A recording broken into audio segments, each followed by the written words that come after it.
Explain inflationary and deflationary. इसे उर्दू में बोलते हैं अफराती रखना और तफरीती रखना। महंगाई को बोलते हैं अफराते ज़र, तो ये इन्फ्लेशनरी गैप है। अफराती रखना ये होता है तफरीती रखना। इन्हें दूर करने के इकदाम।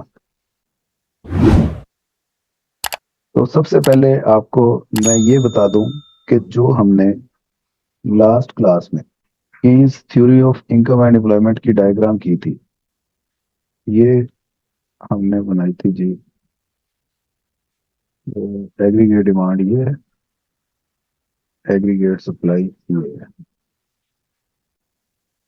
एग्रीगेट डिमांड, एग्रीगेट सप्लाई, ये तो डिस्कस कर लिया कि ये ई फॉर इक्विलिब्रियम है और ये equilibrium level of national income हमें शो कर रहा है।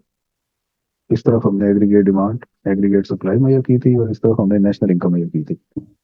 अब ये बात तो classical theory of income and employment में भी हमने सीखी, जहां पे एग्रीगेट डिमांड और एग्रीगेट सप्लाई बराबर हो जाए वहां पे equilibrium level of national income determine हो जाती है। वो एग्रीगेट डिमांड इसे कहते हैं, एग्रीगेट सप्लाई इसे कहते हैं। ये डेरिवेशन ऑफ एग्रीगेट डिमांड और एग्रीगेट सप्लाई कर्व है। तो ये आ गया इक्विलिब्रियम और यहाँ पे आ गई नेशनल इनकम डिटर।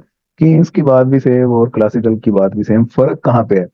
फर्क अब यहाँ पे है कि क्लासिकल कहते हैं कि इस इक्विलिब्रियम पे ही फुल एम्प्लॉयमेंट भी होती है, मुकम्मल रोजगार।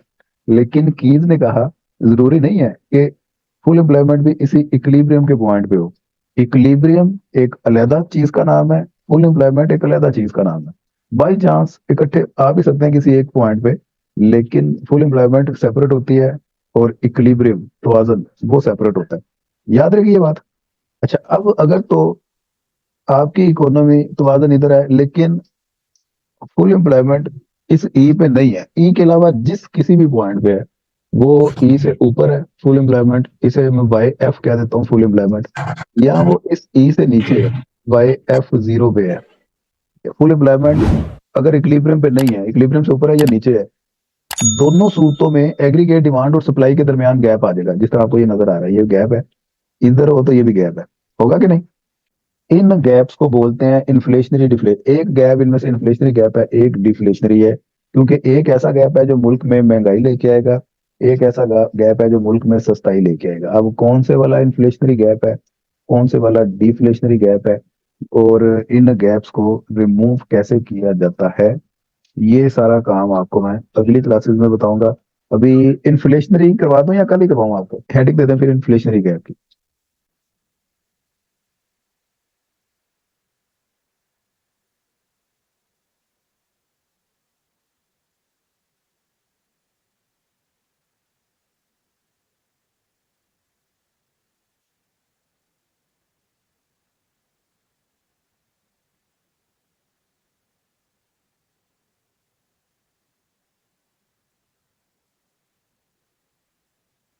अफराती रखना, ये बेसिकली जब कभी भी फुल एम्प्लॉयमेंट इक्विलिब्रियम से नीचे हो, यहाँ पे हो, ये आ गई जी फुल एम्प्लॉयमेंट। इसे ए कह दें, इस पॉइंट को बी कह दें। यहाँ पे क्या हुआ कि इस फुल एम्प्लॉयमेंट में एग्रीगेट डिमांड ये ऊंची है, एग्रीगेट सप्लाई नीचे है, नजर आ रही? जब कभी भी इक्विलिब्रियम से फुल एम्प्लॉयमेंट नीचे होगी तो डिमांड ज्यादा हो जाएगी, सप्लाई कम हो जाएगी। Aggregate demand is greater than aggregate supply. और जब कभी भी डिमांड ज्यादा हो सप्लाई से, कभी आपने ऑब्जर्व किया है कीमतें ज्यादा होने की वजह क्या होती है? डिमांड में इजाफा। अगर आपकी रसद आपकी तलब को पूरा नहीं कर सकती तो कीमतें इजाफा कर देते हैं, यही रूल है। तो डिमांड प्रेशर जब भी आता है महंगाई होती है। इस वजह से ये गैप ये कहलाता है इन्फ्लेशनरी गैप। याद रहे की बात। तो जिस पॉइंट पे भी फुल एम्प्लॉयमेंट है उस पॉइंट से हमने कहानी स्टार्ट कर देनी है और तवाजन तक लेके जानी है। उनके दरमियान जो गैप होगा वो कहलाएगा इन्फ्लेशनरी गैप। ठीक। जी। तो इसकी डेफिनेशन में भी आप ये लिख लें, the difference between full employment income and equilibrium level of national income is called inflationary gap. जल्दी से लिख लीजिए, मिनट मारे। अब ये समझ लें जरा, ए और बी पॉइंट में डिमांड और सप्लाई के दरमियान गैप ज्यादा है। जूं जूं हम आगे मूव करते जा रहे हैं, इन दोनों के दरमियान गैप कम होता जा रहा है, कम होते होते ई पॉइंट पे आके ये बराबर हो गया। ऐसा क्यों हुआ, इसकी लॉजिक जरा समझ लें। ए और बी के दरमियान इस पॉइंट में गैप ज्यादा है, इसका मतलब है कि प्राइसेस बहुत कम हो जाएंगी यहाँ पे, सॉरी, प्राइसेस बहुत ज्यादा हो जाएंगी यहाँ पे, क्योंकि सप्लाई कम है और डिमांड ज्यादा है। तो प्राइसेस जब ज्यादा होंगी, उसका फिर आगे कोई ना कोई साइड इफेक्ट भी तो होगा। सिक्के के दो रुख होते हैं, एक तरफ प्राइसेस ज्यादा हो रही हैं, तो ऑपोजिट साइड पे भी तो कोई ना कोई कहानी चल रही होगी कि नहीं चल रही होगी। जी। अब वो ऑपोजिट साइड पे ये कहानी चल रही है, ये बात बता रहा हूँ कि ए और बी पॉइंट पे डिमांड और सप्लाई के दरमियान गैप बहुत ज्यादा है, जिसकी वजह से प्राइसेस इंक्रीज होंगी। प्राइसेस इंक्रीज होने की वजह से लोग इसकी कंजम्पशन कम करना शुरू कर देंगे, तो कंजम्पशन कम होना शुरू हो जाएगी, जिसकी वजह से ये गैप कम होना शुरू हो जाएगा। तो एक तरफ तो एग्रीगेट डिमांड, ये इसमें फर्क आना शुरू हुआ, और दूसरी तरफ जब लोग कंजम्पशन कम करना शुरू करेंगे, तो प्रोड्यूसर भी उस हिसाब से सप्लाई कम करना शुरू कर देंगे। तो ये करते करते इकोनॉमी ई पॉइंट पे जाके मिल जाएगी, जहां पे डिमांड और सप्लाई बराबर हो जाएंगे। समझे बात। इसके मेथड कौन कौन से हैं इस गैप को रिमूव करने के, वो मैं आपको कल बताऊंगा। आज सिर्फ आपने इस थ्योरी का इंट्रो, डेफिनेशन और इसकी डायग्राम की एक्सप्लेनेशन, मैं बुक ओपन करता हूँ तो से आपको बता देता हूँ। ये देखें जी, Keynesian economics to inflationary and deflationary gap, introduction. Introduction में, while discussing Keynes theory of income and employment, we came to know that level of income and employment is determined where AD equal AS. But such equilibrium level of national income does not necessarily represent full employment. According to Keynes, equilibrium level of national income may be at full employment, दूसरे point में कहता है may be at above full employment, और तीसरे point में कहता है may be at full employment. तो सबसे पहले इन्होंने डिफ्लेशनरी गैप लिखा हुआ है, मैंने इन्फ्लेशनरी स्टार्ट करवा दिया आपको, इसको छोड़ें अभी और आगे आ जाए इन्फ्लेशनरी गैप पे। वो ये है जी, इन्फ्लेशनरी गैप में ये aggregate demand is greater than aggregate supply है, जिसकी वजह से इन्फ्लेशन आई। और आगे ये इसकी डायग्राम आ गई, हमने भी यही बनाई थी। ये जो गैप इन्होंने शेड किया हुआ है, इस गैप को कहते हैं इन्फ्लेशनरी गैप, और ये साथ आगे इसकी एक्सप्लेनेशन और मेजर टू रिमूव से ऊपर ऊपर तक आपने काम करना। ठीक है, ये तो मैं समझ आ गई कि ये नीचे अगर तो मुकम्मल रोजगार ये तवाजन से नीचे है, तो ऐसे में मजमूई तलब वो ज्यादा हो जाती है, मजमूई रसद कम हो जाती है। ये जैसा कि इस शेडेड रीजन में भी हमें नजर आ रहा है। तो ये शेडेड रीजन इन्फ्लेशनरी गैप है, जो मुल्क में महंगाई लेके आता है। उसकी रीजन क्या है, क्योंकि डिमांड प्रेशर है, डिमांड बहुत ज्यादा है, और उस हिसाब से डिमांड को मीट करने के लिए प्रोडक्शन वो मुकम्मल नहीं है, उसकी जरा शॉर्टेज है। तो इस सिलसिले में फिर जब कीमतें इंक्रीज होना शुरू होती हैं, तो एक तरफ प्रोड्यूसर्स वो प्रोडक्शन का पैटर्न चेंज करते हैं, मोटिवेट होकर प्रोडक्शन ज्यादा करते हैं। कीमतें इंक्रीज होने की वजह से उन्होंने प्रोडक्शन ज्यादा करना शुरू कर दी, मोटिवेट हो गया, अब उनको प्रॉफिट ज्यादा हो रही है। तो दूसरी तरफ कंज्यूमर्स तबका जो सा है, उन्होंने तलब कम करना शुरू कर दी। तो एक तरफ प्रोडक्शन ज्यादा हो रही है, एक तरफ डिमांड कम हो रही है, तो इन दोनों के दरमियान गैप वो कम होता जाएगा, कम होते होते होते इस ई पे पहुंच जाएगा, जो कि आपका तवाजन है। अब वो कौन कौन से स्टेप हैं जिनकी वजह से ये गैप कम हो सकता है। सबसे पहला पॉइंट लिखा हुआ है, गैप अभी ये इक्विलिब्रियम की तरफ जा रहा है। ये पॉजिटिव नेगेटिव की यहाँ पे बात नहीं है।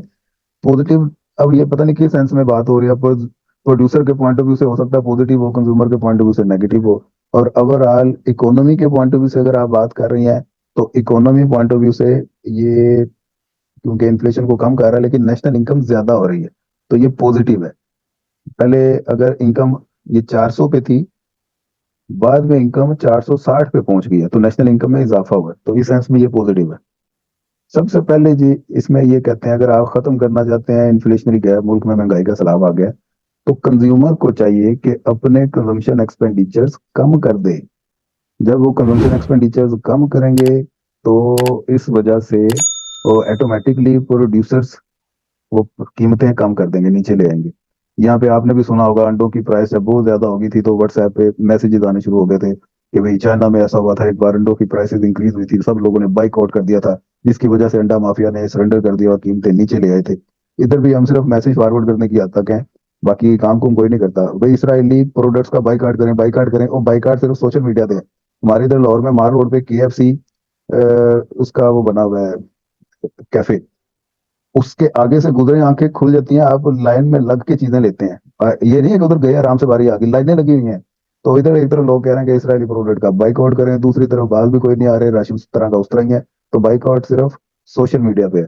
तो ये इसका रूल है कि कंज्यूमर खरीदारी कम करेंगे, जिसकी वजह से प्रोड्यूसर्स की मजबूरी बन जाएगा, वो कीमतें कम कर देंगे। तो ऐसे में जो इन्फ्लेशनरी गैप है वो कम होना शुरू हो जाएगा। In this respect subsidies and tax exemptions be withdrawn. तो जो कंज्यूमर्स को सब्सिडीज और टैक्स एग्जेम्पशंस दी हुई हैं डिफरेंट प्रोजेक्ट्स में और कीमतों में, उनको खत्म कर दिया जाए। उनको खत्म कर दिया जाए तो ऑटोमेटिकली उनके ऊपर एक प्राइस का प्रेशर आएगा और वो तलब कम करेंगे जी। दूसरी बात, हमारे लोकल ब्रांड इस कैपेसिटी की नहीं है। लोग और दूसरे ब्रांड्स को, इंपोर्टेड ब्रांड को प्रेफर करते हैं। तो वो एक परसेंटेज के हिसाब से जिसका ब्रांड हो उसको प्रॉफिट में से शेयर जाता है। तो क्या है, ज्यादा शेयर तो अगर हमारे पास रहता है, क्योंकि स्टाफ हमारा है, हमने हमारे किसी लोकल बंदे ने उनकी फ्रेंचाइज खरीदी हुई है, उसका मालिक हमारा है, तो वो प्रॉफिट किसी के खाते में नहीं आ रहा है। जो उसने स्टाफ रखा हुआ वो सारे का सारा लोकल है, इधर ही कमा रहे हैं, इधर ही खर्च कर रहे हैं, तो वो पैसा हमारे पास ही रह रहा है, इसका इतना इम्पैक्ट नहीं आता। दूसरी बात, अगर आप उन इम्पोर्टेड ब्रांड्स को बंद करते हैं तो पीछे बचते हैं हमारे लोकल ब्रांड, और वो लोकल इस क्वालिटी की नहीं है कि जो आपको उतनी अच्छी और सुपीरियर क्वालिटी दे सकें। प्लस अगर आप इंपोर्टेड ब्रांड बंद कर देंगे तो लोकल्स का कंपटीशन खत्म होगा, और लोकल्स आपके ख्याल में क्या बड़े शरीफ लोग हैं? उन्होंने फिर छुरे ऐसे तेज करने हैं, अपनी मनमानियां करनी है और रेट अपनी मर्जी का रखना है, क्वालिटी भी हल्की और रेट भी तेज। तो इस वजह से कंपटीशन का बहरहाल कंज्यूमर को फायदा ही होता है। दूसरा point, investment expenditures be decreased. In this connection investors be taxed. Investment expenditures कम कर देने चाहिए। अब इन्वेस्टमेंट एक्सपेंडिचर्स कौन से होते हैं मेरा कोई आइडिया है?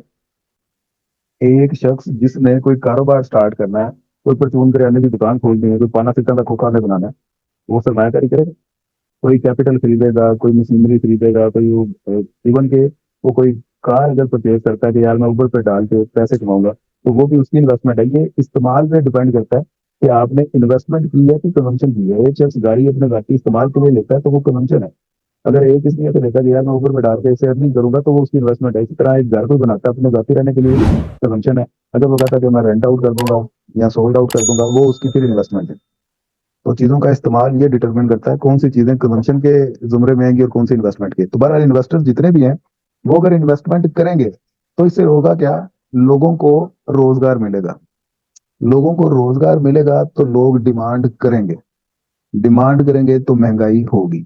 तो इसका सीधा सीधा एक इलाज ये भी है कि इन्वेस्टमेंट अगर बंद हो जाए, लोगों को रोजगार मिलना बंद होगा, रोजगार मिलना बंद होगा तो वो डिमांड नहीं करेंगे, डिमांड नहीं करेंगे तो ऑटोमेटिकली इन्फ्लेशन कंट्रोल में आ जाएगी, ये गैप कम होना शुरू हो जाएगा। Number 3, government expenditure should be decreased. एक तरफ कंज्यूमर को चाहिए अपने कंजम्पशन एक्सपेंडिचर कम कर दे, दूसरी तरफ इन्वेस्टर्स को चाहिए इन्वेस्टमेंट एक्सपेंडिचर कम कर दे, तीसरी तरफ गवर्नमेंट को भी चाहिए कि गवर्नमेंट एक्सपेंडिचर्स कम कर दे। अब गवर्नमेंट एक्सपेंडिचर्स कौन कौन से होते हैं भला, कि उनके एक्सपेंडिचर में ये जा रही है बात, लेकिन गवर्नमेंट एक्सपेंडिचर्स से मुराद वो खर्चे जो गवर्नमेंट बड़े बड़े प्रोजेक्ट लगा रही है, रोड तमीर कर रही है, पार्क्स वगैरह तमीर कर रही है, सरकारी दफातर बना रही है, रेलवे का निज़ाम बेहतर कर रही है, पीआईए का निज़ाम बेहतर कर रही है। तो ये तमाम उसके एक्सपेंडिचर्स हैं। तो जब ये इस तरह के प्रोजेक्ट लगाएगी, हाउसिंग प्रोजेक्ट बनाएगी, तो इससे भी लोगों को रोजगार मिलेगा और डिमांड में इजाफा होगा। जब गवर्नमेंट अपने एक्सपेंडिचर कम कर देगी तो डिमांड में ऑटोमेटिकली कमी आ जाएगी। तो कमी आएगी तो इन्फ्लेशनरी गैप ये रिमूव होना शुरू हो जाएगा। समझे बात? हमने इनकी इतनी डिटेल में नहीं घुसना, हमने सिर्फ महंगाई आ गई उसे खत्म करने के सजेशन जो पॉसिबल है वो आपने देने हैं सिर्फ।